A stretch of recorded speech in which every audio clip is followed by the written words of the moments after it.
હતું કે બાળક કેવી રીતે આગળ આવી શકે. અને જો ઉદ્દેશ છે આપણે ઉત્સવ ખાલી એક દિવસ પૂરતો નથી. આપણે દરેક વાલીએ આખા વર્ષનું ધ્યાન આપવાનું છે. ભાઈ આપણું બાળક દરરોજ શાળાએ આવે, ભણે ગણે.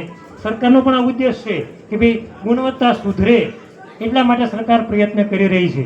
અને સાહેબે સરસ મજાની આપણને વાત કરી. અને બીજું સાહેબ એ કહું કે મેં આજે એક એવું નક્કી કર્યું છે કે જેટલા અમારે 29 બાળકોના નામાંકન થયું છે, મેં ક્યારેક આ ગામના લોકોને ખબર છે ક્યારેય કોઈ પણ કંઈ વસ્તુ માગી નથી. પણ આજે એક માગવું છે, દરેક વાલી તો સહમત હોય તો જેટલા બાળકોના નામ લખાણા છે એ દરેક વાલીના બાળક જો મને એક વૃક્ષ આપશે ને દાનમાં, એક વૃક્ષ મારે જોવે, બીજું ક્યાંય જોતું નથી હો.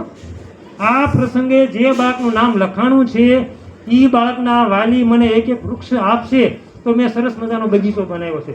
એ બાળક 7 ધોરણ સુધી કે 8 ધોરણ સુધી ભણશે તો એ બાળક એનું જતન કરશે કે આ મારા પપ્પાએ આપેલું છે વૃક્ષ. જો વાલી સહમત હોય તો ક્યારે નથી માગ્યું હો. દરેક વાલી વિચારજો કે મારી વાત યોગ્ય છે કે નહીં. તો દરેક વાલી મારી વાત સ્વીકારશે. અને બીજું કે ગામના અમારા લાલાભાઈ ભગુભાઈ એની પાસે પણ મેં કંઈ માગ્યું નથી. એનો ફોન સવારમાં આવ્યો, સાહેબ મારે બાળકોને કેવું છે. કીધું કાંઈ વાંધો નહીં લાલભાઈ, તે તારે નાસ્તો આપું તો નાસ્તો આપી દે.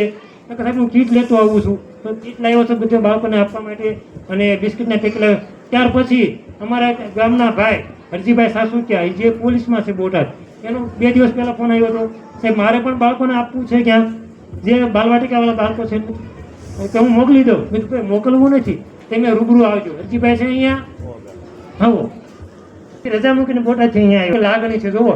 આપણે ગમે પોસ્ટ ઉપર હોઈએ, ગમે તે મલકમાં હોઈએ, પણ આપણે ગામનું ઋણ ચૂકવવું જોઈએ સાહેબ, એટલી મને ખબર પડે.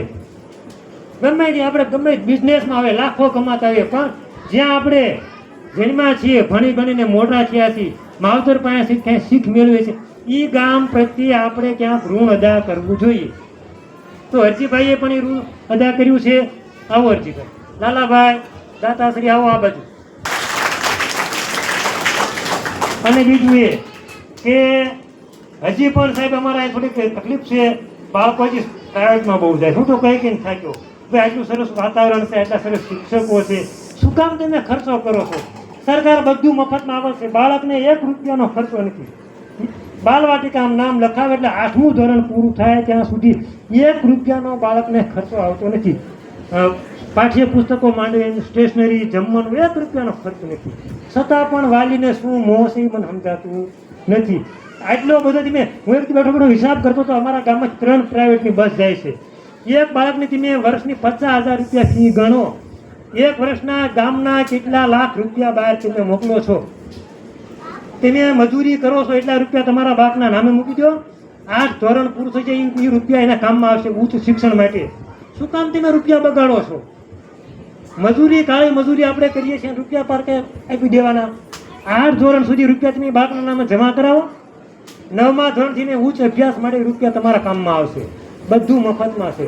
શા માટે? હું તો હાથ જોડીને કહું છું કે ભાઈ સરકારીમાં મૂકો તમે.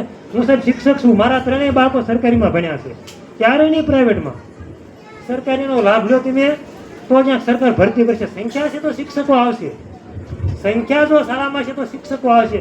શિક્ષકો લાવવા માટે સરકાર ભરતી કરશે, તો સંખ્યા જ નહીં થતા બેરોજગારી વધવાની જ છે. ખૂબ ખૂબ આભાર સાહેબ.